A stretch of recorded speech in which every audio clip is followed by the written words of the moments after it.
d'un cessez-le-feu, on a quand même, j'ai parlé des réactions tout à l'heure, on a quand même un Mike Borowski qui est allé sur GPTV dire que Trump était contrôlé par l'AIPAC. Récemment, il y a 2 jours, c'est il y a 2 jours ça.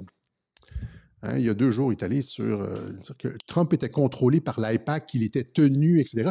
Et donc, on va décerner le prix Citron à Mike Borowski parce qu'il a fait une analyse sans aucun fondement politique, sans aucune réflexion de fond, juste du truc tape à l'œil, et ça a l'air qui ne convaincra personne, mais qui va juste conforter. La seule chose que ça peut faire, c'est de conforter ceux qui pensent déjà que Trump est contrôlé par l'AIPAC, alors qu'il pourrait être en droit de douter du contrôle de l'AIPAC maintenant, puisque Trump a fait faux bond, comme il l'a fait en 2019 aussi, là, à cette politique de changement de régime et tout ça. Les gens pourraient commencer à douter, mais lui, il fait juste essayer de cristalliser ça. Et je me questionne beaucoup sur les motivations de Mike Borowski lors de ce live, puisqu'il n'apporte aucun argument solide, c'est du tape à l'œil.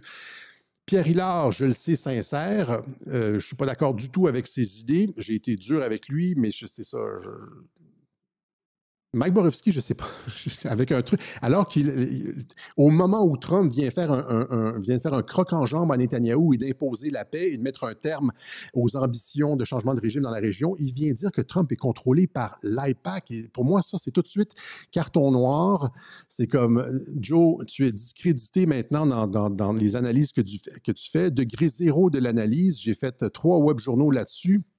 Regardez la réaction de Bernard-Henri Lévy. Les gens ne sont pas contents que Trump impose mais Borowski dit que Trump est contrôlé par l'AIPAC et l'État profond et que, tu sais, que le...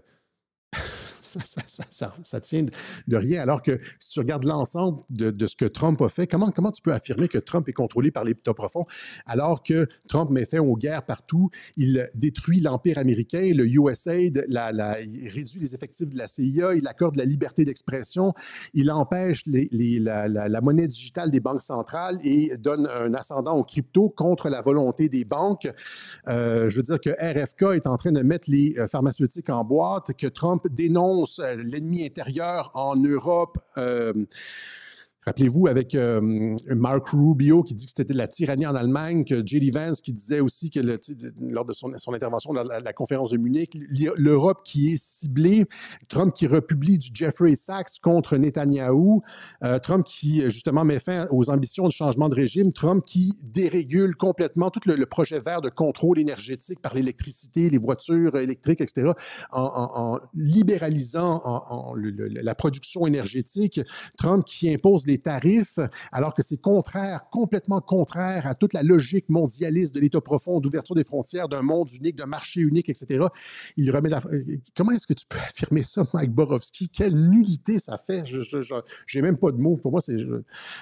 Et penser seulement genre au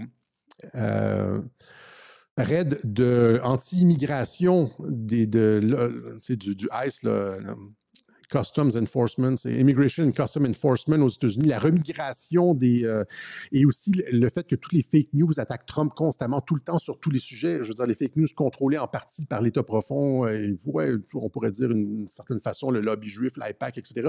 Comment tu peux affirmer une chose comme ça? Je veux dire, ça me fait vraiment questionner, sans aucun argument de fond, les motivations de Mike Borowski. Je suis désolé de faire une quenelle d'or, exactement. Tiens, Mike Borowski, une quenelle d'or. Sans aucun argument de fond. Portes-tu attention à ce qui se passe un peu depuis que Trump est arrivé au pouvoir? Hein? Alors que même BHL le critique. Je veux dire, vous avez vu, mais non, il est contrôlé par l'AIPAC et puis il fait le jeu de l'AIPAC. Et puis 2 jours après, la semaine de la fin du changement de régime et de la paix dans la région. OK, donc, je vais laisser là-dessus. On va terminer avec ça finalement.